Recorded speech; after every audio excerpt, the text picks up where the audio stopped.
వ్యక్తి సముద్రం నుండి తప్పిపోయి ఒక విచిత్రమైన దీవిలోకి వస్తాడు. అయితే ఈ దీవిలోని ప్రజలందరూ చాలా చిన్నగా ఉంటారు. వీళ్ళు ఇంత పెద్ద మనిషిని చూసేసరికి భయపడిపోతారు. అలాగే ఇతన్ని రాక్షసుడు అనుకుని కట్టివేస్తారు. ఇంతలో అకస్మాత్తుగా పెద్దని వాన వస్తుంది. అప్పుడు ఇతడు నోటితో గట్టిగా ఊదుతాడు. దీంతో మేఘాలన్నీ పోయి వర్షం ఆగిపోతుంది. అప్పుడు ఇక్కడి ప్రజలు ఇతన్ని తమ రాజ్యానికి వచ్చిన దేవుడిగా భావిస్తారు. ఇతడికి మర్యాదలు చేస్తూ అతిథిగా చూసుకుంటారు.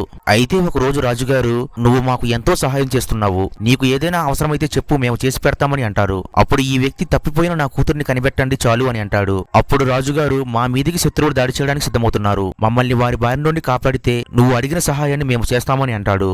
అప్పుడు ఈ వ్యక్తి సముద్రంలో ఎదుకుంటూ వెళ్లి శత్రురాజ్యంలో ఉన్న షిప్పులన్నీ లాక్కుని ఈ దీవిలోనికి తెచ్చి ఇచ్చేస్తాడు.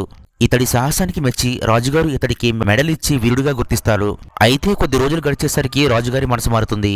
నువ్వెప్పుడూ మా రాజ్యంలోనే ఉండాలి, అప్పుడే మేము సేఫ్గా ఉంటాము అని అంటాడు. అలాగే నీకు ఎలాంటి సహాయం కూడా మేము చేయము అని అంటాడు. అప్పుడు ఈ వ్యక్తికి కోపం వచ్చి రాజ్యానికి నిప్పంటించేస్తాడు. అలాగే కడుపు నిండా మద్యాన్ని తాగి రాజుగారి మీదకి పోస్తాడు. కోట మొత్తానికి నిప్పంటించి ధ్వంసం చేయాలనుకుంటాడు. నెక్స్ట్ పార్ట్ కావాలంటే వీడియోని లైక్ చేసి ఛానల్ సబ్స్క్రైబ్ చేసుకోండి.